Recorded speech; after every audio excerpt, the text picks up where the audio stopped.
Si Lin Ruoxi ay hindi nagpanik o umiwas, at si Xu Jihong ay walang balak na bumaril kaagad.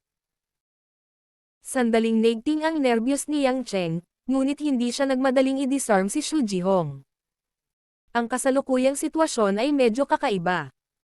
Nakaharap sa itim na nguso, si Lin Ruoxi ay tila walang pakialam. Medyo komplikado ang kanyang tingin, at walang nakakaalam kung ano ang iniisip niya. Tila naantig siya sa mga nakakabaliw na salita ni Xu Jihong. Bakit? Alam mo bang mali ka? Ngunit huli na, wala na ang pamilya Xu. Nagpatiwakal ang aking ama at ina sa pamamagitan ng pag-inom ng gamot dahil sa iyo. Alam mo ba kung paano ako naninirahan sa ibang bansa sa panahong ito?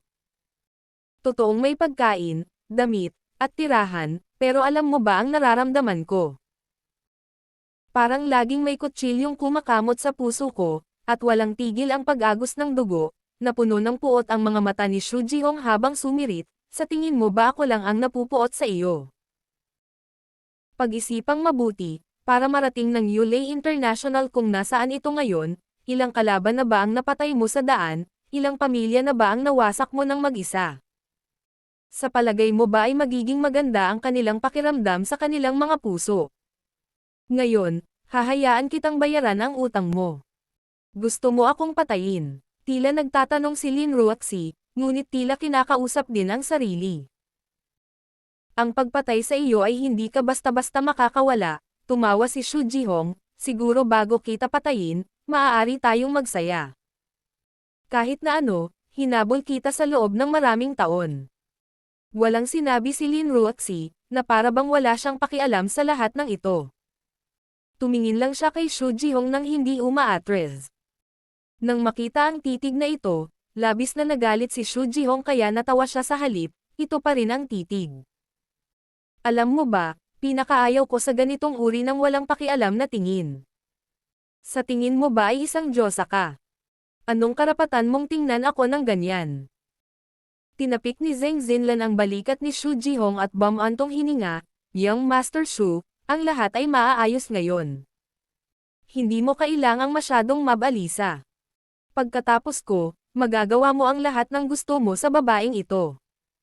Kasabay nito, kinuha ni Zheng Xinlan ang isang stack ng mga dokumento mula sa isang attendant sa likod niya at ngumiti kay Lin Ruoxi. General Lin, bago ka kunin ni Young Master Xu, sana ay matapos mo ng matyaga ang pagpirma sa mga dokumentong ito. Sa ganitong paraan, ito ay magiging malaking pakinabang sa iyong kumpanya. Ano? Tanong ni Lin Ruoxi. Ito ang transfer certificate ng shares ng Yulei International. Sa tingin ko dahil malapit ka nang umalis sa mundong ito, maaari mo ring ibigay sa bansa ang 70% ng shares ng Yulei International at ang bilyon-bilyong asset mo. Ay tiyak na makakatulong sa iyo na pamahalaan ang pundasyon na iyong itinayo, sabi ni Zheng Xinlan na may kasamang ngiti. Sinabi ni Lin Ruoxi na may bahagyang nanunuyang tono, mukhang hindi maganda ang ginagawa mo. Talagang sabik ka sa puntong pinipilit kong ilipat ang mga share ko sa iyo kahit na kailangan mong tiisin ang mapanirang chismis. Dahil ba sa kabiguan na ibinigay ko sa iyo ay nawalan ka ng suporta sa iyong pamilya? Iyan ba ang dahilan kung bakit ka nakipagkamay kay Xu Jihong? Dumilim ang mukha ni Zheng Xinlan, alam mo ba? Katulad ni Young Master Xu, galit na galit ako sa mga babaeng tulad mo na kadalasan ay hindi nagsasalita ngunit laging maraming iniisip. Nakakawala ng mukha ang mga salita mo. Noon, ang malaking kabiguan ng Changlin Media ang naging dahilan ng pagkawala ng malaking suporta ni Zheng Xinlan mula sa pamilya Zheng sa Beijing. Kahit na may mga elder na nagtiwala pa rin sa kanya, karamihan sa kanila ay nagsimulang magduda sa kanya. Masasabing bumagsak ang prestihiyo ni Zheng Xinlan, at hindi na siya inaalagaan ng kanyang pamilya. Nagtataglay ng puot sa kanyang puso, nakipag-ugnayan si Zheng Xinlan kay Xu Jihong na nasa malayong bansa. Matapos makipagkasundo kay Xu Jihong na maghiganti kina Lin Ruoxi at Yang Cheng. Ginamit ni Zheng Xinlan ang kanyang mga koneksyon sa customs at iba pang ahensya para hayaan si Xu Jihong na magdala ng mga tao at malaking halaga ng pera pabalik sa bansa. Matapos ibigay ang malaking halaga ng pera kay Zheng Xinlan, Umasa si Zheng Xinlan sa reputasyon ng pamilya Zheng para itago ang pagkakakilanlan ni Xu Jihong at lihim na hinintay na dumating ang araw na ito. I'm very glad na hindi mo ako gusto. Malamig na sinabi ni Lin Ruoxi, maaari kong ilipat ang aking mga share at asset sa iyo, ngunit kailangan mong ipangako sa akin ang isang bagay. Kumunot ang noo ni Zheng Xinlan, magsalita ka. Maaari ninyo akong patayin kung galit kayo sa akin, ngunit hindi ninyo maaaring patayin si Yang Cheng. Hindi gaanong mahalaga sa inyo ang pagpatay sa kanya, sabi ni Lin Ruoxi. Biglang inangat ni Yang Cheng ang kanyang ulo at hindi makapaniwalang tumingin sa walang ekspresyong si Lin Ruoxi. Itong babaeng ito, sa ganitong oras, naisipan talaga na iligtas muna siya. Hindi ba niya ako nasusuklam sa maraming beses niyang pananakit sa puso niya? Wala ba siyang pakialam na itinago ko ito sa kanya at nagsinungaling sa kanya tungkol sa maraming bagay? Haha, ang lalim ng pagmamahalan ng mag-asawa. Tiningnan ni Zheng Xinlan si Yang Cheng ng masama, pagkatapos ay sinabi kay Xu Jihong, Young Master Xu, ano sa palagay mo? Kakatwang ngumiti si Xu Jihong, siya ay isang tao lamang na nagbebenta ng tuhog ng karne ng tupa, at talagang iniisip niya na siya ay isang uri ng kayamanan. Ayos lang kung hindi mo siya papatayin, ngunit at least, kailangan mong gawin siyang hindi maging isang tao sa natitirang bahagi ng kanyang buhay. Isang masamang liwanag ang sumilay sa mga mata ni Zheng Xinlan, hindi ito masamang mungkahi. Hindi pwede. Galit na sinabi ni Lin Ruoxi, ang Sam Iris sa kumpanya mo at nagtulak sa iyo sa dead end ay ako, hindi si Yang Cheng. Kung sasaktan mo siya, hindi ko ito pipirmahan kahit mamatay ako. F***King B***, kung ayaw mong pirmahan, pwede mong pirmahan kahit mamatay ka. Tila hindi na nakayanan ni Xu Jihong at biglang hinayla ang gatilyo. Bang! Bumulaga sa buong bulwagan ang putok ng baril. Si Nanay Wang, na nakatayo sa likod ni Lin Ruoxi at sobrang kinakabahan, ay agad na napasigaw sa takot. Gayunpaman, ang bala ay hindi sumunod sa orihinal na trajectory at tumama sa noo ni Lin Ruoxi.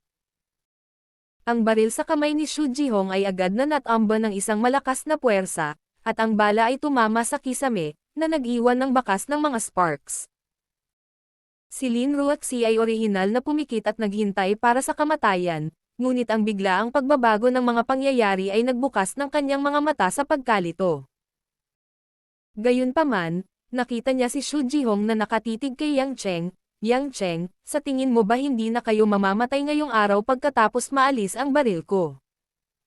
May 20 mersenaryo pa sa labas na pumapatay ng hindi kumukurap, hindi kayo makakatakas. Maaari mong subukan, walang pakialam na sabi ni Yang Cheng. Malamig na sumagot si Xu Jihong at ikan-away ang kanyang kamay. Si Furball, na nagtatago sa likod ni Xu Jihong na parang nanonood ng palabas, ay lumakad ng nakangiti. Naroon pa rin ang magulo niyang buhok, maruming Amerikana, at pinaggapasan sa kanyang balbas. Ang kaawa-awa, matangkad, at maruming lingkod na ito ay walang pag-aalinlangan na tapat sa kanyang Panginoon, si Xu Jihong. Hindi mahalaga kung si Xu Jihong ay isang marangal na young master sa nakaraan o isang takas ngayon, si Xu Jihong ay palaging susundan siya. Furball, hindi mo ba laging gusto na magkaroon ng laban kay Yang Cheng? Ngayon, bago mo siya ipadala sa kanyang kamatayan, maaari kang magsaya, ngini siya ni Xu Jihong. Humalaklak si Furball at sinabi kay Yang Cheng, alam kong mayroon kang ilang mga kasanayan sa nakaraan, ngunit pinigilan ako ng Young Master. Ilang araw na ang nakalipas, dahil sa inyong dalawa, maaari lamang akong maging isang takas. Ito ay isang mahirap na buhay. Ngayon, mamamatay ka na, kaya magsaya tayo. Si Lin Ruoxi ay bumalik sa kanyang katinoan at naunawaan na si Yang Cheng ang nagligtas sa kanya sa sandaling iyon. Ang kanyang emosyon ay komplikado, at nang makitang lalabanan na ni Yang Cheng ang Furball, nagmamadali siyang sumigaw, hindi. Dati siyang sundalo ng Special Forces, hindi mo siya matatalo. Bakit hindi? Walang kwenta kahit gusto mong tumakas. Ngayon, tayo ang may huling say, ngini siya ni Xu Jihong. Ngumiti si Yang Cheng kay Lin Ruaxi at binigyan siya ng nakakapanatag na tingin. Sa isang araw na tulad ngayon, parang kailangan niyang isapubliko ang ilang bagay sa harap ng babaeng ito. Anuman ang nangyari sa kanilang dalawa sa hinaharap, ang pagtatago ng kanyang nakaraan ay tila makasarili. Gayunpaman, hindi maintindihan ni Lin Ruaxi ang kalmadong ekspresyon ni Yang Cheng. Biglang bumilis ang pintig ng puso niya, pakiramdam niya ay may hindi maisip na mangyayari. Inihagis ni Harry Ball ang kanyang coat sa gilid, isang itim na sweater lang ang naiwan sa loob, mahigpit na nakakapit sa kanyang matipunong katawan. Gumagawa ng martial arts stance, kumandat siya kay Yang Chen. Sinulyapan siya ni Yang Cheng. Kahit medyo palpak ka, tapat ka sa amo mo. Kung titignan ang iyong paninindigan, dapat ay eksperto ka sa Aikido, ngunit hindi mo ako kalaban, kaya dapat kang sumuko. Maaari kitang hayaang mabuhay at kunin ang bangkay ng iyong amo mamaya. Natigilan si Furball. Na parang nagulat siya na nakita ni Yang Cheng ang background niya sa isang iglap, ngunit pagkatapos ay tumawa siya at sinabing, ikaw na mismo ang nagsabi, loyal ako sa boss natin. Buhay ko binigay sa akin ng amo, kaya kahit matalo ako sa iyo ngayon, ibibigay ko pa rin ang lahat. Mabuti kung gayon. Bumantong hininga si Yang Cheng at inilahad ang kanyang kanang kamay patungo sa leeg ni Furball. Pinlano niyang gumawa ng isang nakamamatay na suntok upang mailigtas ang Furball ng labis na sakit. Sa gilid, nakita ni Lin Ruaxi at Mother Wang na si Yang Cheng ay biglang naging ibang tao, matatag at nangingibabaw. Ang pakiramdam na ito ay naging sanhi ng pag-freeze ng dalawa sa kanilang kinalalagyan habang nakatingin sila kay Yang Cheng na may malabo na mga mata. Na para bang hindi nila nakilala ang lalaking ito na matagal nilang nakasama. Kasabay nito, agad na naramdaman ni Furball na ang slow motion na pag-atake ni Yang Cheng ay talagang napakapang-api kaya nahirapan itong huminga. Siya ay talagang isang Aikido master, at siya ay partikular na tungkol sa paggamit ng lambot upang madaig ang katigasan, humiram ng lakas upang labanan ang lakas. Laban sa mabagal na pag-atake ni Yang Cheng, medyo natarante siya, kaya sinubukan niyang umiwas at umatake mula sa gilid. Gayunpaman, biglang bumilis ang kamay ni Yang Chen, na sinundan ang trajectory ng paggalaw ni Furball, at hindi inaasahang hinawakan ang leeg ni Furball ng isang hakbang sa unahan. Halos magkasabay na sinubukan ng dalawang kamay ni Furball na harangin ang braso ni Yang Cheng.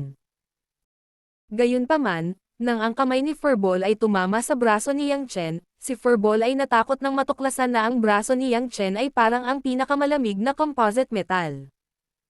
Kahit na tinamaan ng kanyang buong lakas, ang braso ni Yang Chen ay hindi gumagalaw kahit isang pulgada. Paano ito posible? Sigaw ni Furball sa loob. Matagal na niyang kilala si Yang Cheng, at palagi niya itong tinuturing na laruan, ngunit ngayon lang niya napagtanto kung gaano siya mali. Hindi ba siya naging kapantay niya? Ngunit sa sumunod na sandali, nawalan siya ng pagkakataong makapag-isip. Crack! Hindi nagbigay ng karagdagang oras si Yang Cheng sa Furball. Sa bahagyang pag-ikot ng kanyang kamay, huminto sa paghinga si Furball. Ang palpak na lalaking ito, na nakausap niya mula noong una niyang nakilala si Xu Jihong, ay sa wakas ay umalis sa mundong ito sa isang simple at prangka na paraan pagkatapos ng napakatagal na panahon. Furball. Napasigaw si Xu Jihong sa gulat.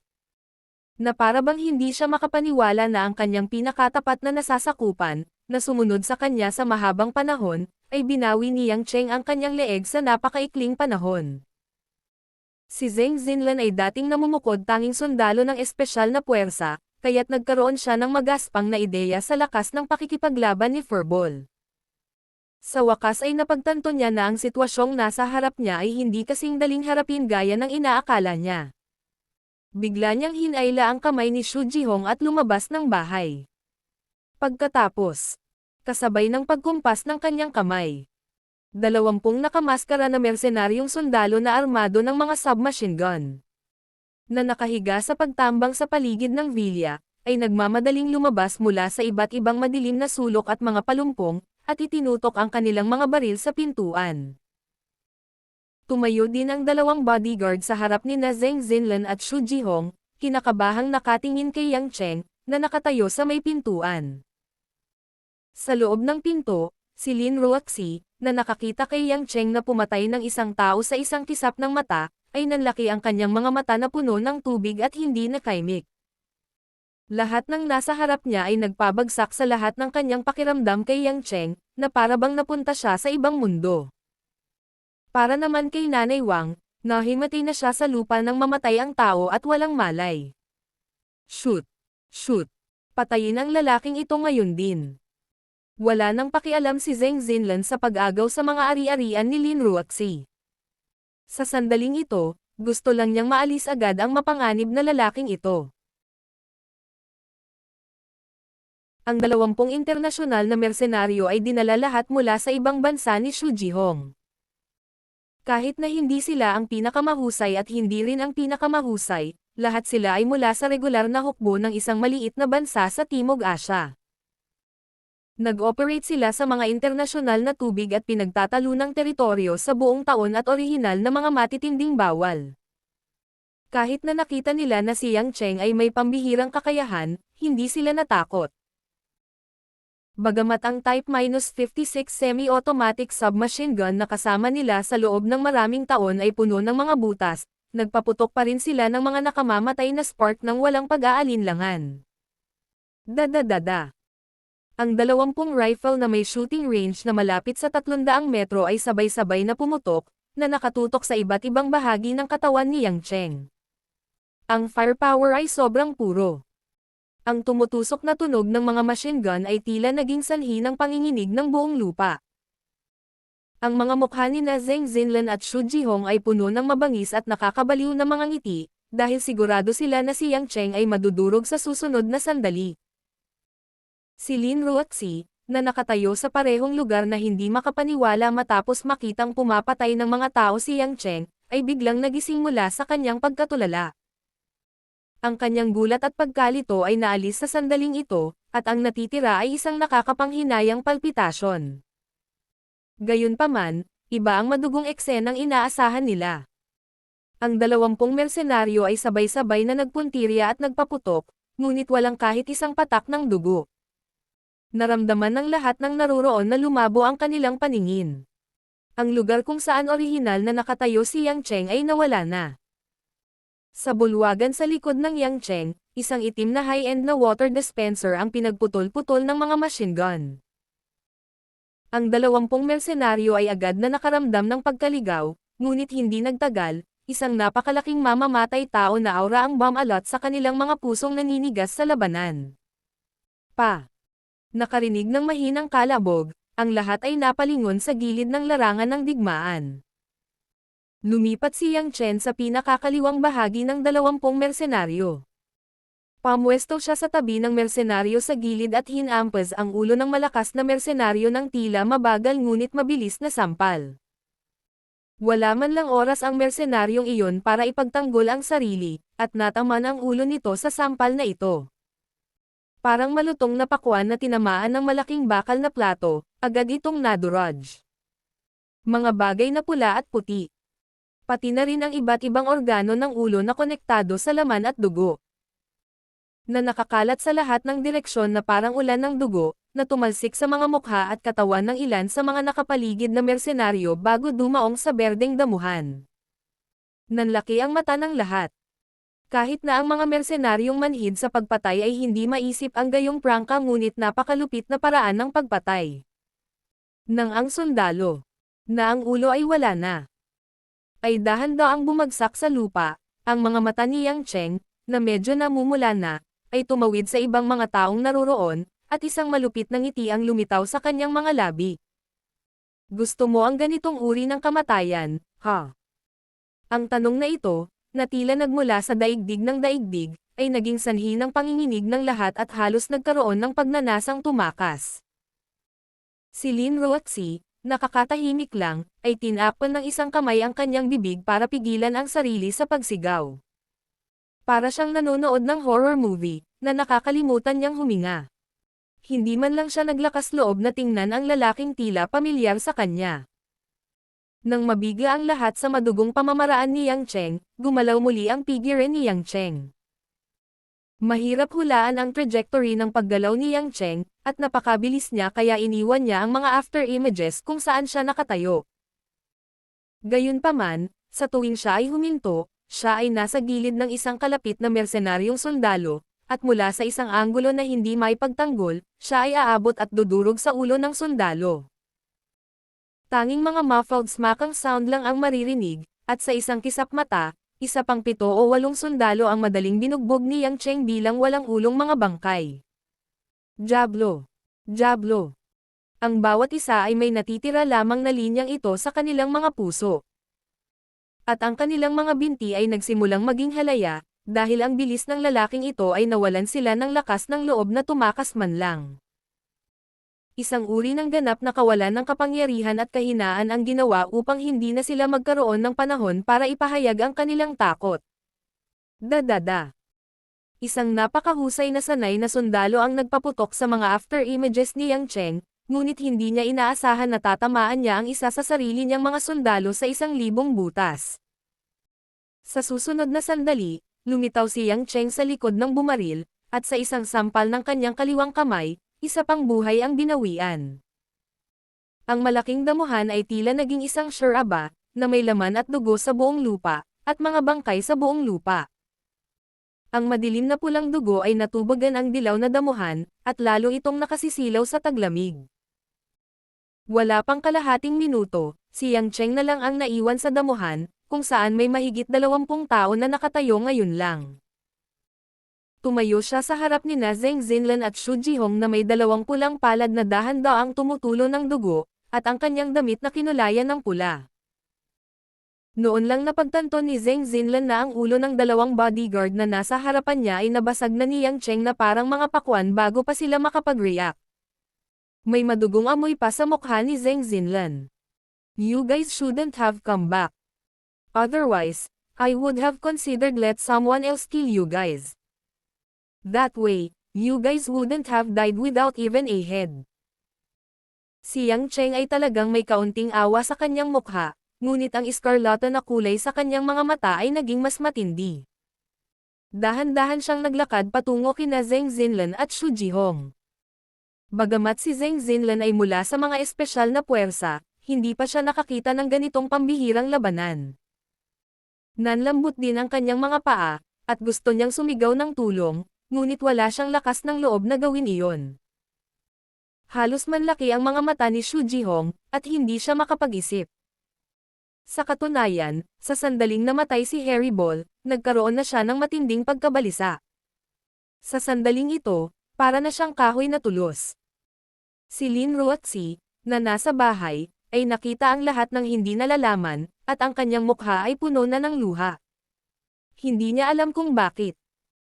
Pero pagkatapos makakita ng ganoong kalupit na eksena, sa totoo lang ay medyo naiinis lang siya, pero hindi man lang natakot, kahit na napuno ang hangin ng matinding amoy ng dugo.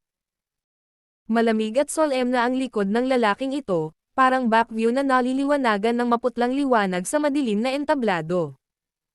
Ito ay kakaiba, gayunpaman ay nakakaawa. Yang Cheng, tumigil ka.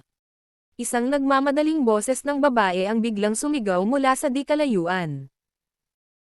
Isang itim na 5 Series BMW, na nagmamaneho sa bilis na 150 hanggang 60 kilometro bawat oras, ay nagmaneho patungo sa harapan ng bahay mula sa malayo.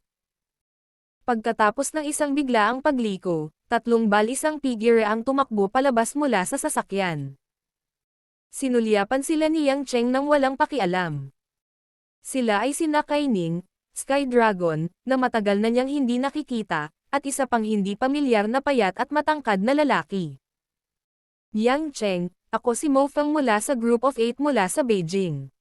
Malakas na sinabi ng matangkad at payat na lalaki, hindi mo maaaring patayin si Zheng Xinlan.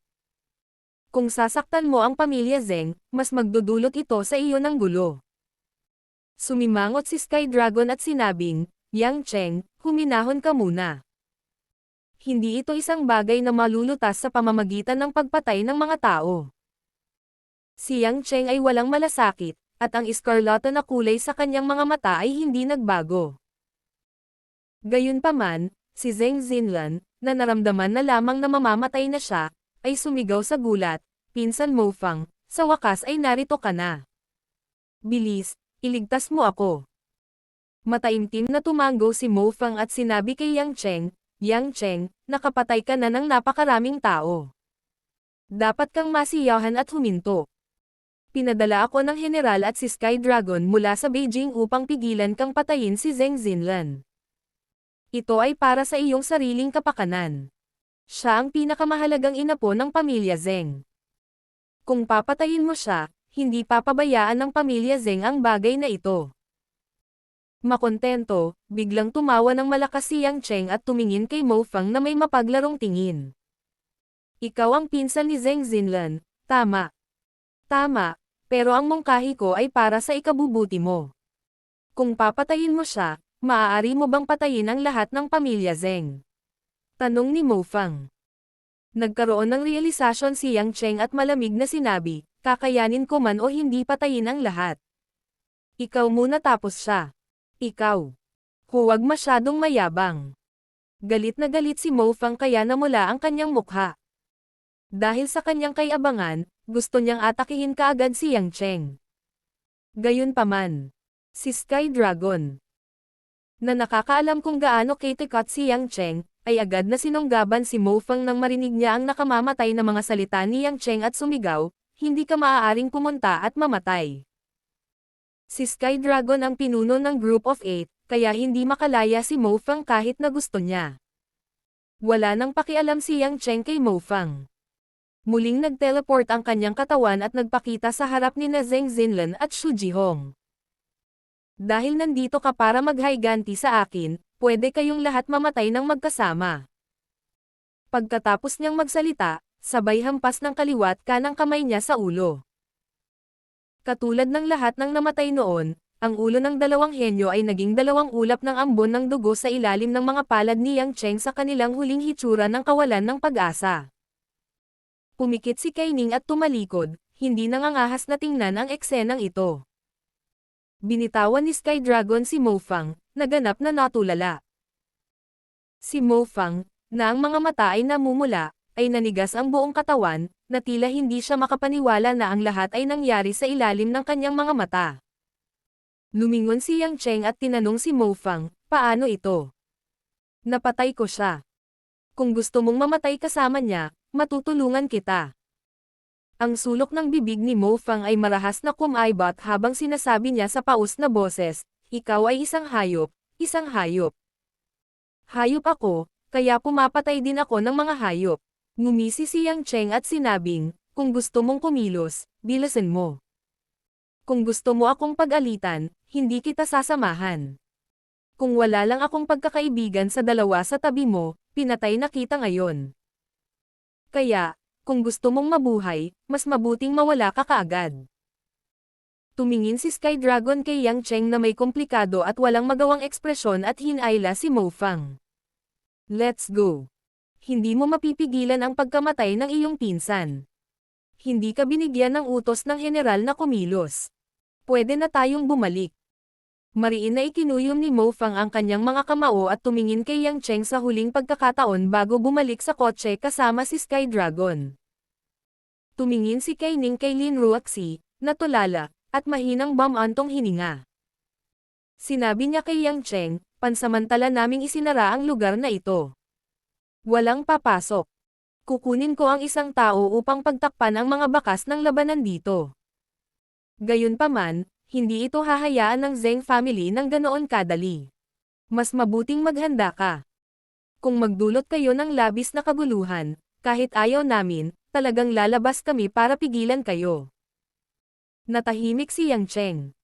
Saglit na nag-alinlangan si Kai Ning at sa wakas ay sinabi, dapat nahihirapan siyang tanggapin. Pumunta at aliwin siya. Pagkatapos noon, tahimik na bumalik si Kai Ning sa kotse, na mabilis na umalis sa eksena. Inilabas ni Yang Cheng ang isang maliit na bote ng gamot mula sa bulsa ng kanyang Amerikana at nagbuhos ng 2 table tas bago tahimik na nilamon. Masakit niyang ipinikit ang kanyang mga mata saglit. Nang muli niyang buksan ang mga iyon ay unti-unting nawala ang iskarlata na kulay sa kanyang mga mata. Matapos magpakawala ng mahabang buntong hininga, Tumalikod si Yang Cheng at naglakad pabalik sa bahay. Ang kanyang kalooban ay mas mabigat kaysa noong siya ay nakapatay lamang ng isang tao. Si Lin Ruoxi ay mula nang magsimulang pumatay ng tao si Yang Cheng, hindi pa siya gumagalaw kahit kalahating hakbang. Sa sandaling ito, nang makita ang lalaki na ang mga kamay ay nababalot ng dugo at ang kalahati ng kanyang katawan ay kinulayan ng pula, na para bang siya ay nabasa sa dugo, si Lin Ruoxi sa wakas ay hindi namamalayang napaatras ng kalahating hakbang. Itinaas ni Yang Cheng ang kanyang nakababang ulo at napansin ang gulat sa mga mata ni Lin Ruoxi. Napakunot ang gilid ng kanyang bibig sa isang malungkot na ngiti. Natatakot, tanong ni Yang Cheng sa mahinang boses. Ang dalawang puting kamay ni Lin Ruoxi ay nakakuyong sa mga kamao, ang kanyang mga buko ay nagiging puti. Bahagyang nanginig ang kanyang maselang katawan. Pagkaraan ng mahabang panahon, umiling siya, It's alright. Natawa si Yang Cheng sa kanyang sarili, hindi mo kailangang sabihin iyon. Maya-maya, makikita mo ang eksenang ito, makita mo akong ganito. Dati, sadyang iniwasan ko, pero ngayon, sa tingin ko, hindi na kailangan pang itago. Basta normal na babae, nako, basta normal na tao, ayaw nila akong makitang ganito. Tumingin si Lin Ruoxi kay Yang Cheng na may luha sa kanyang mga mata.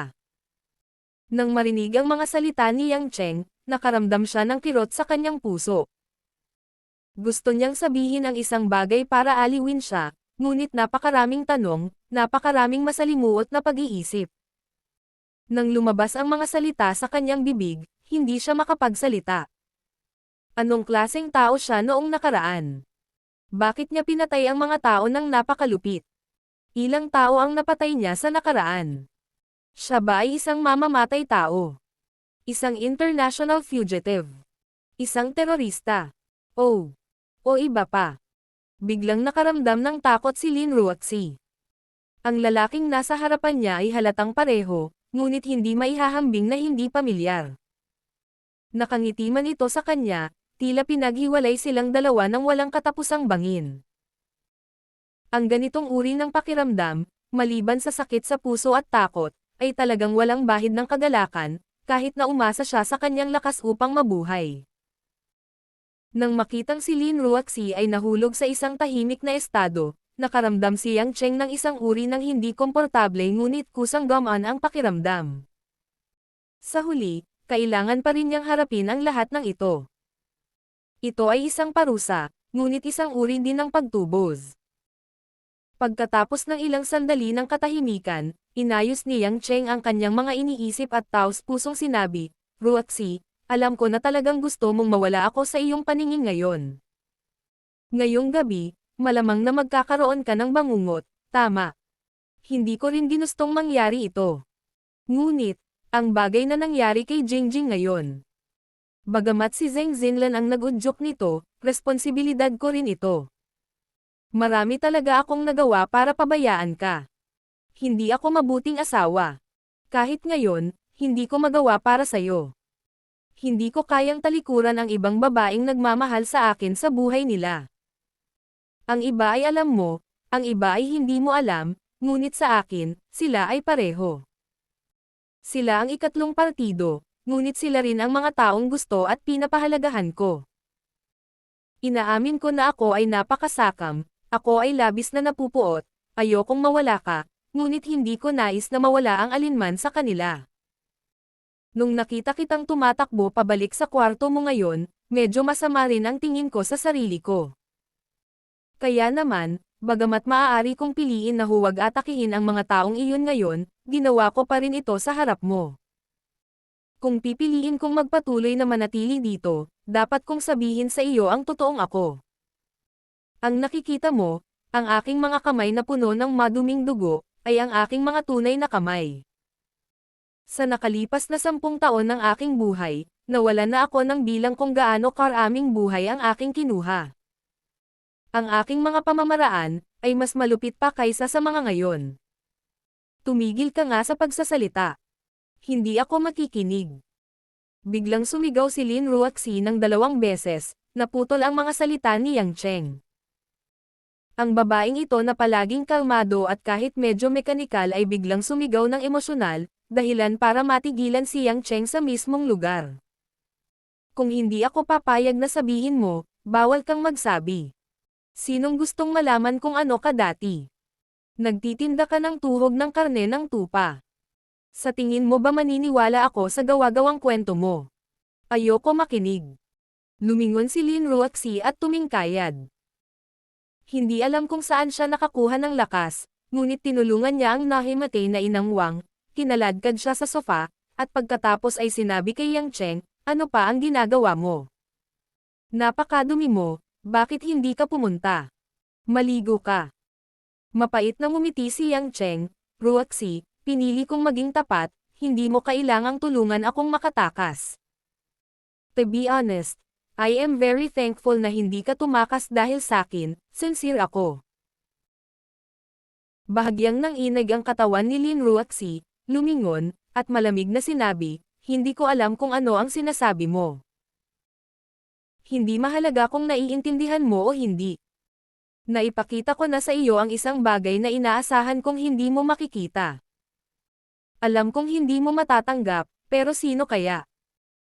Mahinang sinabi ni Yang Cheng, lubos akong nagpapasalamat na sinubukan mo akong tanggapin, ngunit sa palagay ko ay oras na para umalis ako. At least, hindi ka nabanta ngayon dahil sa akin. Nang marinig ang salitang, umalis, bakas sa mukha ni Lin Ruaxi ang pagkataranta, ngunit nang makita niya ang determinadong tingin ni Yang Cheng, hindi ito kalokohan. Huwag masyadong mayabang, Yang Cheng. Biglang tumalikod si Lin Ruaxi, at malamig na sinabi, kailan ko sinabi na gusto kitang tanggapin? Ano ang kinalaman mo sa ibang babae sa akin? Sa tingin mo ba mai-inlove talaga ako sa'yo?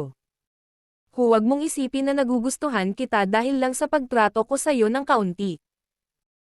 Pusa man o aso, pagkatapos ng matagal na pananatili sa bahay ko, magiging maayos ang ugali ko. Yang Cheng, sabihin ko sa iyo, pinakasalan mo ako sa isang kontrata, bago ang kontrata. Hindi ako papayag na umalis ka. Naririnig mo ba ako? Sa pagtingin kay Lin Ruaxi na umiiyak ng napakalakas na ang kanyang mga mata ay namumula, si Yang Cheng ay natigilan, at hindi makapagsalita. Hindi ba't magaling akong pumatay ng tao? Hindi ba't malupit lang ako? Hindi mo ba narinig ngayon lang?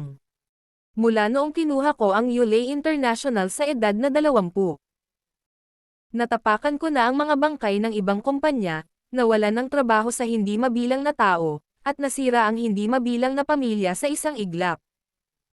Katulad ng huling beses na ginamit ko kayo ni Chani, at gumamit ng sabuatan para tanggalin ang Changlin Media at ang pamilya Shu. Kung kalupitan ang pinag-uusapan, gaano ako kagaling sa iyo? Katulad ni Xu Jihong, maraming tao sa Zhonghai na gustong hawakan ang aking noo ng baril at batasin. Pero ano, ganito ako lumaki. Kung hindi ko ito gagawin, wala nang Lin Ruaxi na naninirahan sa harap mo ngayon. Sinisira mo ang buhay ng mga tao, sinisira ko ang mga kalaban sa negosyo, at sinisira ang kinabukasan ng mga pamilya. Sa tingin mo ba napakagaling mo sa harapan ko? Ruaxi. Natigilan si Yang Cheng, at dahan-daang tumawag. Pinaikit ni Lin Ruaxi ang kanyang mga mata, at hinayaang tumigil ang kanyang mga luha. Dahil sa sobrang emosyonal niya, humihingal siya. Pagkatapos ng ilang sandali ng katahimikan, nagpatuloy siya sa medyo nakakaalala na tono, noong mga araw bago pumanaw ang aking lola, nagkwento siya sa akin sa kanyang higaan. Noong unang panahon, mayroong isang napakalason na alakdan. Nais niyang tumawid sa isang mabilis na agos ng ilog, ngunit ang alakdan ay hindi marunong lumangoy, kaya't hiniling niya sa palaka na ihatid siya sa ilog. Ang palaka ay ayaw, at naisip na ang alakdan ay susukitin siya. Ngunit ang sabi ng alakdan, kung tinutukan kita, malulunod din ako sa ilog, kaya bakit kita susukitin? Naisip ng palaka na ito ay napakamakatuwiran, kaya pumayag siya. Gayunpaman, nang dalhin ng palaka ang alakdan sa gitna ng ilog, ang ilog ay biglang naging mabilis, at ang alakdan ay natakot. Sa sandali ng takot, natusok ng alakdan ang palaka. Agad na nalasan ang palaka, at gustong lumubog sa tubig. Nalilitong tinanong ng palaka ang alakdan, bakit mo ako tinusok? Hindi ka ba mamamatay ng ganito? Sa oras na iyon, sinabi ng alakdan, ayaw ko rin, ngunit ito ang aking pamumuhay. Alam kong hindi ako magkakaroon ng magandang wakas, ngunit tinusok pa rin kita na parang baliw. Ito ay isang instinct na hindi makalaban. Naramdaman ni Yang Cheng na may kuryenteng damaloy sa kanyang utak, at nanginig ang kanyang katawan. Napakagatlabi si Lin Ruaxi, tinitigan ang mukha ni Yang Cheng, at nginisyan, ngayon, naiintindihan mo ba kung bakit palagi kong hinahawakan ang mga tao? Naiintindihan mo ba kung bakit ako laging mag-isa? Gaya ng iniisip mo na papatayin mo ako dahil sa instinct mo, natatakot din ako na baka makapatay ng iba ang instinct ko. Ikaw at ako ay parehong makamandag na alakdan, at pareho tayong nabubuhay na halimaw dahil sa ating likas na ugali. Sa mata ng iba, baliw tayo. Hindi namin magagawang saksakin ang sino man hanggang sa mamatay. Tayo lang ang papatay sa sarili natin. Nang matapos magsalita si Lin Ruaxi, muling bumagsak ang dalawa sa mahabang katahimikan. Pagkaraan ng mahabang panahon, malungkot na ngumiti si Yang Cheng, itinaas ang kanyang ulo at nagtanong, mahal, hanggang kailan tayo natitira sa kontrata?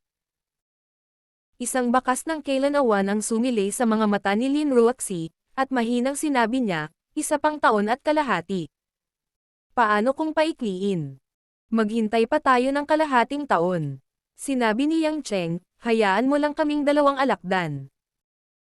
Pagkatapos ng 1 pang kalahating taon, kahit na pareho kami ng uri, pagkatapos ng lahat, may pagkakaiba sa aming mga antas, at kami ay mapapagod dito.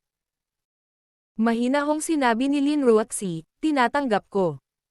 Ngumiti si Yang Cheng at tumango, aakyat ako sa itaas para maligo. Lilinisin ko ang dugo sa sahig mamaya. Ikaw na ang bahala kay Nanay Wang at aliwin siya. Nakuha ko. Matapos panoorin si Yang Cheng na naglalakad pabalik sa itaas, nakaramdam ng pagod si Lin Ruaxi at umupo sa sofa.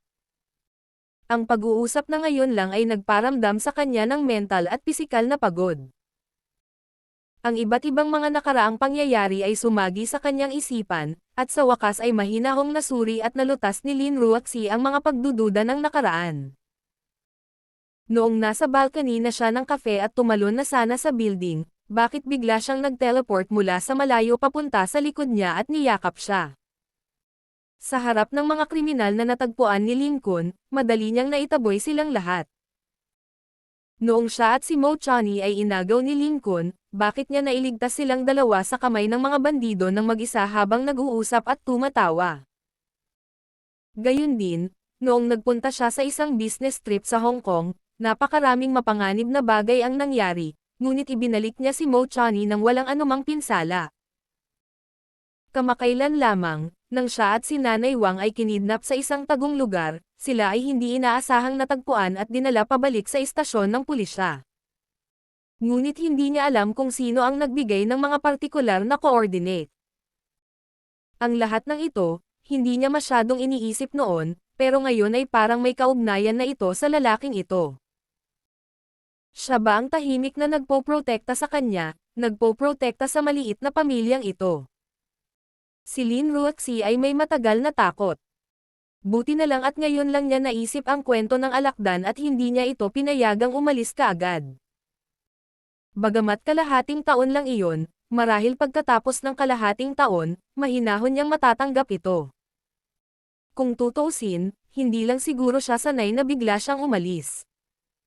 Hindi talaga siya mai-inlove sa kanya.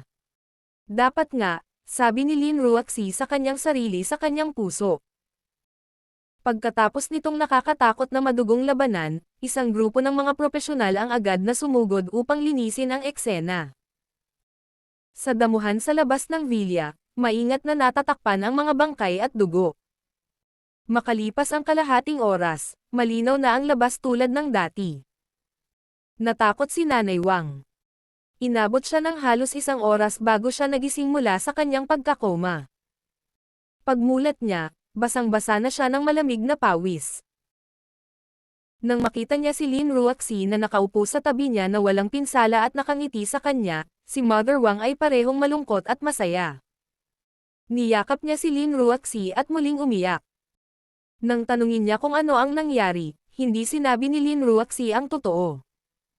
Sinabi lang niya na may dumating para iligtas sila at pinatay lang ni Yang Cheng si Furball. Pero dahil self-defense iyon, hindi na siya kinwestiyon ng pulis pagkatapos nilang dumating. Bagamat maraming pagdududa si Mother Wang, alam niyang maayos sina Lin Ruaxi at Yang Cheng, kaya hindi na siya nagtanong.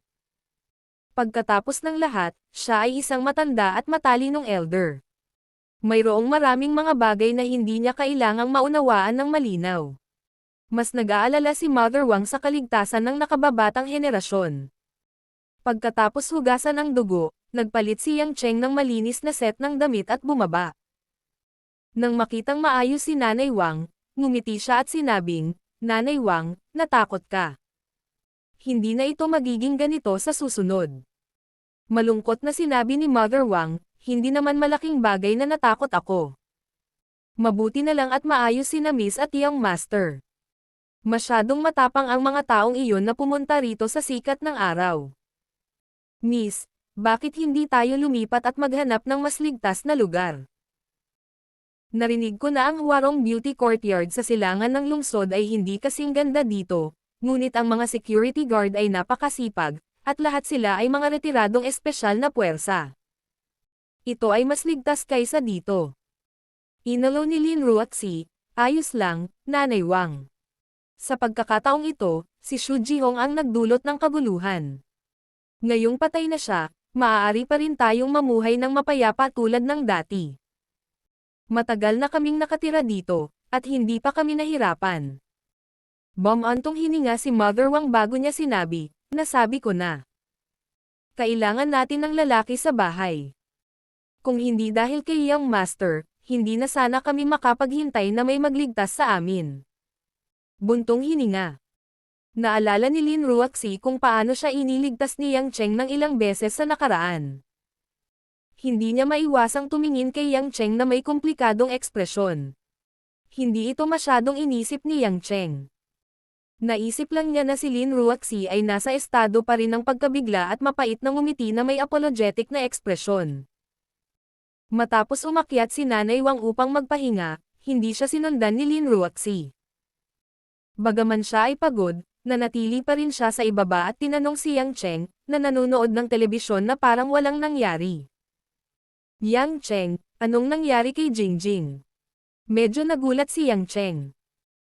Malinaw na alam ni Lin Ruaxi na aaminin niya ang kanyang nakaraan sa kanya, ngunit wala siyang kahit kay-titing na intensyon na magtanong tungkol dito.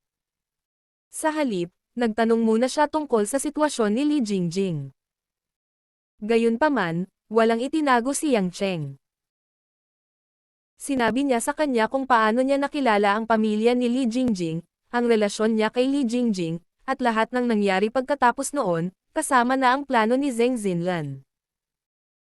Pagkatapos makinig, nag-isip sandali si Lin Ruaxi at sinabing, sa madaling salita, noong una ko siyang nakilala sa orphanage, hindi niya alam kung sino ako. Ganyan dapat. Si Zheng Xinlan ang nagsabi sa kanya tungkol sa relasyon namin, sabi ni Yang Cheng. Biglang masayang sinabi ni Lin Ruaxi, "Alam ko. Mabait siyang babae." Nag-aalinlangan na nagtanong si Yang Cheng, "Hindi mo siya kinamumuhiin? Hindi mo ba siya kinasusuklaman sa panlilinlang at paggamit sa iyo?" Inilibot ni Lin Ruaxi ang kanyang mga mata sa kanya. "Why would I hate her? Napilitan siyang gawin iyon. Tsaka playboy ka. Bakit mo hinayaang maghirap ang isang babae? Sa tingin mo magseselos ako sa'yo?" Ibinaba ni Yang Cheng ang kanyang mga labi. Tila nagbalik ang Lin Ruaxi ng nakaraan. Sinimulan na naman siyang punahin at pag-atake ng babaeng ito. "O tama, kamusta ang sakit ng ama ni Jingjing?" "Hindi, si Zheng Xinlan ay patay na ngayon. Baka may problema sa bayad sa operasyon ng kanyang ama. Kailangan kong pumunta at tingnan," nag-aalalang sabi ni Lin Ruaxi. Hindi nakaimik si Yang Cheng.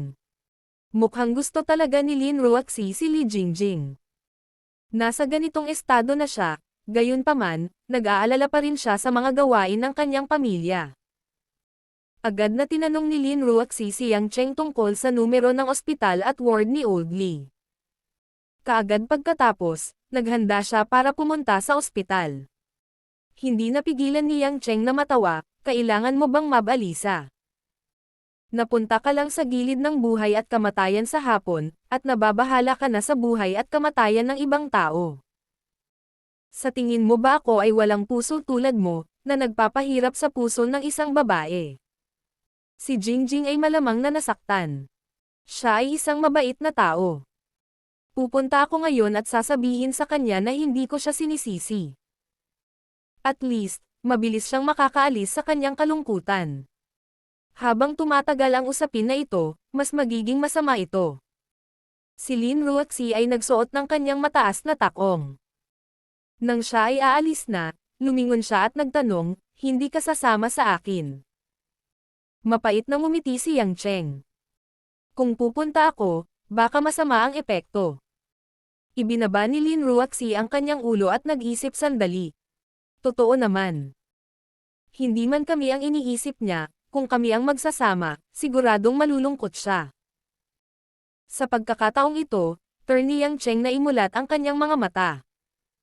Talagang isinasaalang-alang ni Lin Ruoxi ang lahat para kay Li Jingjing. Sinabi niya, bakit hindi mo kunin si Jingjing bilang iyong kapatid na babae? Sa tingin ko ay nagpapalabas ka ng ningning ng isang ina. Pinandilatan siya ni Lin Ruoxi. Hindi ako uuwi para maghapunan. Pagkatapos, hindi niya ito pinansin at dirdiretsong tumakbo palabas ng pinto. Pagkaalis ni Lin Ruoxi, sumando si Yang Cheng sa sofa at tumitig sa kisame. Hindi mabilang na mga pag-iisip ang bumalot sa kanyang isipan. Sa huli, ngumiti siya ng nakakaloko. Kahit na ang isang babaeng tulad ni Lin Ruoxi ay maaaring tumalon ng napakabilis. Bakit kailangan niyang maging attached sa mga bagay ngayon? Ang mga araw ay magpapatuloy tulad ng dati. Ano ang dapat sabihin, kung ano ang dapat sabihin, kung ano ang dapat gawin, at kung ano ang dapat gawin. Wala pa bang kalahating taon? Tatawid ang bangka sa tulay pagdating dito. Sino ang makakapagsabi o makakaintindi sa kinabukasan ng dalawa? Matapos manood ng TV saglit, nakaramdam ng kaunting gutom si Yang Cheng. Gayunpaman, hindi niya magising si Nanay Wang. Nang nag-iisip siya kung dapat ba niyang sanayin o hindi ang kanyang matagal nang nawawalang kasanayan sa pagluluto, nag-vibrate ang kanyang telepono. Nang makita ito ni Yang Cheng, natuwa siya. Si Tang Tang talaga ang nalunod sa tamis ng mag-asawa. Bihira lang siyang tumawag sa kanya. Mula nang makita ng babaeng iyon ang relasyon nila ni Yuan Ye, ilang beses na lang niya itong nakausap sa internet. Hindi man lang siya tinawagan. Hindi niya alam kung bakit bigla siyang tinawagan ng huli. Tiyo, sa sandaling kinuha niya, ang boses ni Tang Tang ay parang malungkot, libre ka na ba? Natigilan si Yang Cheng, oo, anong problema? Nasa Commercial Street ako sa tabi ng intersection ng Central Third Road. Pwede mo ba akong sunduin? Sabi ni Tang Tang. Hindi alam ni Yang Cheng kung matatawa o maiiyak, ano ang ginagawa mo ngayon? Tumakas na naman sa bahay. Ayoko rin, Tito. Nilalamig na ako at wala akong pera. Please come and save me. Dapat tandaan mong tumakas sa bahay. Bakit hindi ka nagdadala ng pera? At bakit mo ako tinawag? Tawagan mo si Yuan Ye. Malungkot na sabi ni Yang Cheng. Nahiya si Tang Tang at sinabing, ako. Nakipag-away din ako kay Kuya Yuan Ye. Naramdaman ni Yang Cheng ang pananakit ng ulo. Ang akala niya ay medyo lumaki na ang babaeng ito, pero parang nagkamali siya ng paghusga sa kanya. Walang magawa, lumabas si Yang Cheng at pinaandar ang kotse, mabilis na tumakbo patungo sa lugar na binanggit ni Tang Tang. Sa ilalim ng maliwanag na mga ilaw ng gabi, ang dalawang gilid ng komersyal na kalye ay napuno ng maningning na mga ilaw, mataong may aktibidad.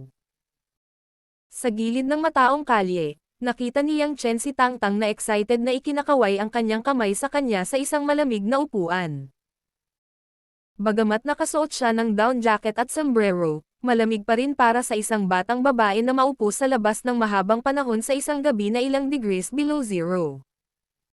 Sa pagtingin sa pulang ilong ni Tang Tang, hindi naiwasang iabot ni Yang Chen ang kanyang kamay upang hawakan ang kanyang noo.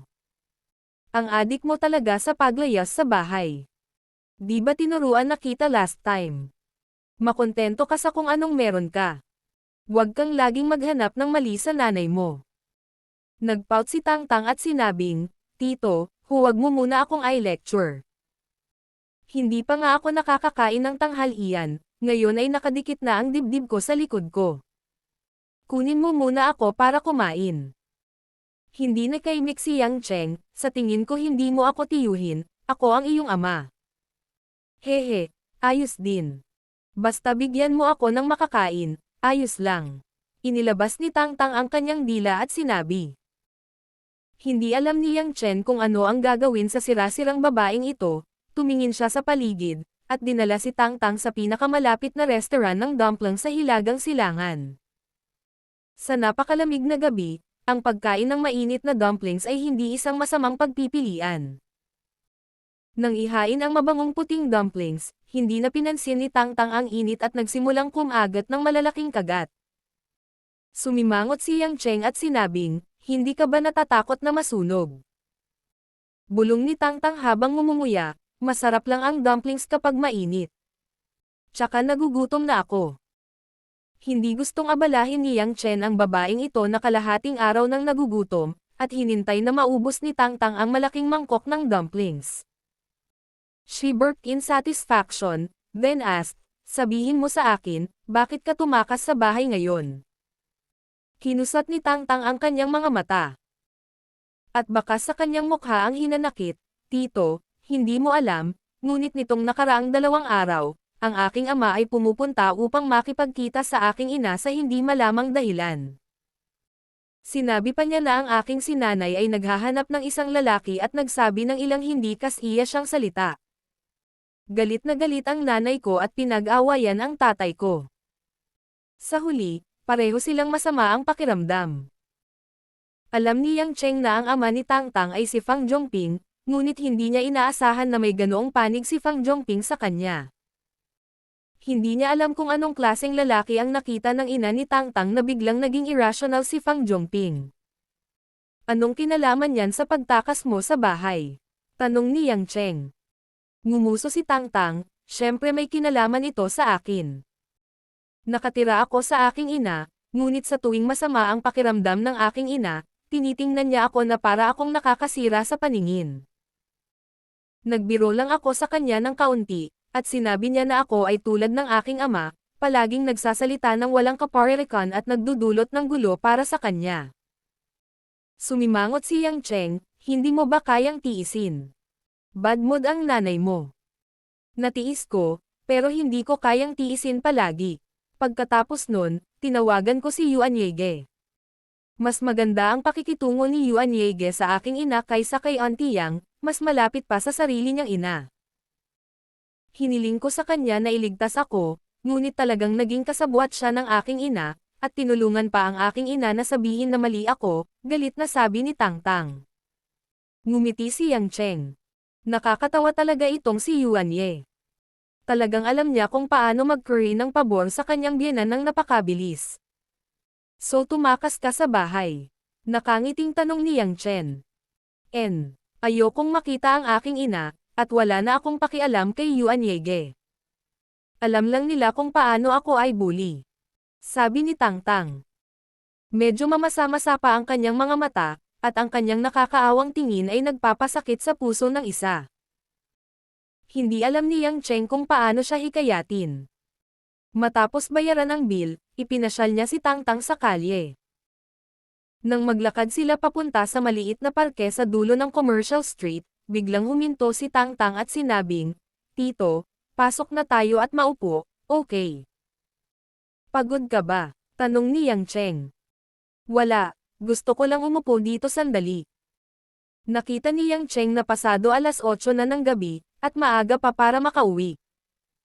Sinunod niya ang gusto ng dalaga at naghanap siya ng upuang kahoy sa parke na mauupuan. Sumando si Tangtang kay Yang Cheng. Pagkatapos ng lahat, ito ay taglamig na, at ang temperatura sa gabi ay napakababa pa. Tiningnan ni Yang Cheng ang kanyang nakakaawang hitsura at medyo nalungkot. Hinubad niya ang kanyang coat at gustong isuot ito kay Tangtang. Agad na tumanggi si Tangtang, "Tito, lalagnatin ka kapag ginawa mo ito." "Hindi ako sipon," sinabi ni Yang Cheng, "at ito ang katotohanan." "Bakit hindi ka nilalamig?" Hindi siya pinaniwalaan ni Tangtang. Itinulak niya ang Amerikana pabalik kay Yang Cheng at nakangiting sinabi, "Tito, hayaan mo lang akong sumando sa iyo. Hindi malamig kung may nakaupo sa akin." Nag-isip sandali si Yang Cheng, pagkatapos ay binuksan ang Amerikana at isinuot ang kalahati sa kanyang sarili, at ang kalahati ay kay Tangtang. Hinayaan niyang sumando si Tangtang sa kanyang balikat para sa gabi. Medyo nasiyahan si Tangtang. Sumando siya sa balikat ni Yang Cheng at humikab. Mapait na ngumiti si Yang Cheng, "Girl, huwag kang matulog. Sipon ka talaga kapag natutulog ka." "Hindi ako natutulog, nakatingin ako sa mga bituin." Nagpout si Tangtang at sinabing. Tumangala si Yang Cheng. Medyo maaliwalas ang langit ngayong gabi. Bagamat walang gaanong mga bituin sa Milky Way, kakaunti ang mga ito na nakakalat. Sa lungsod, ang ganitong uri ng tanawin ay napakabihirang. Sayang naman na makasama mo ang isang matandang tulad ko sa isang romantikong oras. Dapat mong hanapin ang iyong Yuanye, biro ni Yang Cheng. Kumunat ang ilong ni Tangtang, "Hindi yon. Ang magkasintahan ay magkasintahan, at ang mga tiyuhin ay mga tiyuhin."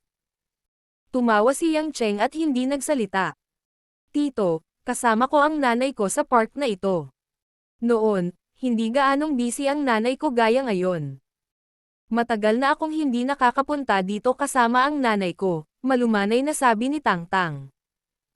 Tahimik na tumingin si Yang Cheng sa babae. No wonder bigla niyang sinabi na gusto niyang umupo dito. "Hanggang kailan mo balak umupo dito?" "I think it's about time, ibabalik kita," sabi ni Yang Cheng. "Hindi, Tito, pwede ba akong pumunta sa bahay mo para matulog ngayong gabi? Ayoko nang bumalik, nababagot ako kapag nakikita ko si nanay." Pagmamakaawa ni Tangtang. Sumimangot si Yang Cheng at bumantong hininga. Itinuro niya ang mga bituin sa langit at sinabing, "Girl, alam mo ba kung ano ang iniisip ko sa tuwing tumitingin ako sa mga bituin?" "Ano?" "Isang salita lang ang naiisip ko. Milagro," sinabi ni Yang Cheng, "napakalaki ng universo na ito, napakaraming bituin, ngunit sa napakaraming bituin na ito, tayong mga tao ay lumaki lamang sa planetang ito na tinatawag na Earth.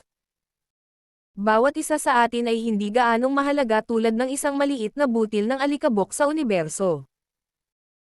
Gayunpaman, tayong mga butil ng alikabok ang magtatagpo sa isa't isa sa malawak na universo, magiging mag-asawa, maging mga anak, maging guro at mag-aaral, maging magkaibigan. Bawat relasyon sa pagitan ng mga tao ay isang mahimalang kapalaran. Ipinanganak ka ng iyong ina, at naging anak ka ng iyong ina. Ito ay isang bagay na hindi maaaring baguhin, at hindi rin maaaring kopyahin. Isipin ito ay isang maliit na posibilidad, ngunit nangyari ito. Hindi ba ito isang himala? Ang kalungkutan sa iyong puso, ano ang binibilang nito sa buong sansinukob? Maaari ba itong maging mas mahalaga kaysa sa relasyon sa pagitan mo at ng iyong ina? Ibaba ng kaunti ang iyong sarili at tingnan ang mga bituin sa langit. Hindi mo ba nararamdaman na napakabata ng ugali mo? Matagal na natahimik si Tangtang. Medyo nahihiya siya, "Alam kong nagkamali ako, Tito. Kung gayon, mahihirapan ako Tito para pabalaykan ako." Inabot ni Yang Cheng ang kanyang kamay at tinapik ang ulo ng batang babae, sinabing, "Kung gayon, bumangon ka kaagad, baka hinahanap ka ng iyong ina ng sabik na sabik." Nang tumayo silang dalawa mula sa kanilang mga upuan at papaalis na sana sa parke, isang bahagyang balisa at magandang figure ang lumakad mula sa daanan sa harap ng parke. Lumapit sa kanila ang isang babaeng may mahaba, bahagyang kulot na buhok, nakasuot ng brown na velvet coat at matataas na bota na gawa sa balat ng tupa. Nakaistilong suot niya at may balingkinitan at makapal na anyo. Isang pamilyar na maislan at kaakit-akit na hugis itlog na mukha ang dumating sa paningin ni Yang Cheng. Si Tang Wan iyon, na nakilala niya sa gala 2 araw na ang nakakaraan. Puno ng pagkabalisa ang mukha ni Tang Wan. Nagulat siya nang makita si Yang Cheng, at saglit din siyang natigilan. Habang siya ay nagulat, tumingin siya sa paligid at nakita si Tang Tang na nakasandal kay Yang Cheng na parang isang maliit na ibon. Si Tang Tang ay nakasuot pa rin ng Amerikana ni Yang Cheng, at siya ay dumidikit kay Yang Cheng. Nang makitang biglang lumitaw si Tang Wan, natigilan siya saglit, at pagkatapos ay nahihiyang sinabi niya, "Nanay, bakit ka nandito?" Biglang lumingon si Yang Cheng, iniisip kong nagkamali siya ng narinig, ngunit narinig niya ang galit na sigaw ni Tang Wan. "Bakit kayo magkasama?" Nang makita ni Tang Wan si Tang Tang at Yang Cheng na magkasama, at suot niya ang coat ni Yang Cheng, naisip niya kaagad ang pagiging masungit ni Yang Cheng. Nang maisip niya na si Yang Cheng ay may relasyon sa kanyang sariling anak na babae, ang pagbabantay at proteksyon ng isang ina ay agad na tumaas sa tuktok. Hindi kaya sinasadya ng lalaking ito na lumapit sa kanya, at pagkatapos ay may ginawa sa kanyang anak na babae sa kanyang likuran. Nang marinig ito, medyo hindi makapaniwala si Tang Tang, at nag-aalinlangan na nagtanong, "Nay, magkakilala kayo?" Nang hindi na hinintay na magsalita si Yang Cheng, muling nagtanong si Tang Wan, "Bakit mo sinusuot ang kanyang damit?" "Ikaw babae, wag na nating pag-usapan ang pagtakas sa bahay, paano ka basta-basta sisandal sa lalaking ganito? Sinusubukan mo bang galitin ako hanggang kamatayan?" Sandaling natigilan si Tang Tang, at hindi alam ang sasabihin. Alam ni Yang Cheng na hindi naiintindihan ni Tang Wan ang kanilang relasyon. "Tang Wan, hindi ito ang iniisip mo. Tapos ano? Yang Cheng, 3rd year high school pa lang ang anak ko, paano mo ito magagawa? Paano mo ito magagawa? Ikaw. Binaygo mo talaga ako." Ang walang katulad na pagkabalisa ni Tang Wan ay napuno ng galit. Naglakad siya pasulong at marahas na hinawakan ang braso ni Tang Tang, dahilan para mahulog ang Amerikana ni Yang Cheng sa lupa. "Go! Samahan mo ako umuwi agad. Tingnan mo kung hindi kita ikulong ng 3 buwan." Hindi pinansin ang mga iyak at paliwanag ni Tang Tang, si Tang Wan, na parang bulkan na sumasabog, ay agad na umalis sa parke kasama si Tang Tang. Matagal na natigilan si Yang Cheng, pagkatapos ay pinulot niya ang kanyang damit sa lupa at bumantong hininga. Malas talaga siya ngayong araw. Ngunit hindi niya inaasahan na ang ina ni Tang Tang ay si Tang Wan. Hindi nakakagulat na nakilala niya ito sa opisina ni Li Jingjing, at nagkataon, si Tang Tang ay estudyante ni Li Jingjing. Sa wakas ay naunawaan na niya kung bakit si Tang Wan ay katulad ni Tang Tang nang pag-usapan nito ang tungkol sa kanyang anak. Mapait na ngumiti si Yang Cheng, sa pagkakataong ito siya ay nagkamali. Gaano man siya karangal at katatag, si Tang Wan ay naging isang proteksyong ina, na parang nagbago siya sa ibang tao. Bakit pa masasabing sa mundong ito, bukod sa lalaki at babae, may pangatlong uri ng tao, at iyon ay ang mga ina. Gayunpaman, hindi binalak ni Yang Cheng na tumawag para magpaliwanag. Sa ngayon, tiyak na galit si Tang Wan, at kapag huminahon na siya, natural na makikilala niya ang katotohanan sa mga kasinungalingan. Nakakatamad maglakad sa labas mag-isa, kaya sinuot ni Yang Cheng ang kanyang coat at nagmamadaling bumalik sa parking lot. Lunes na bukas kaya mas mabuting umuwi ng maaga at matulog.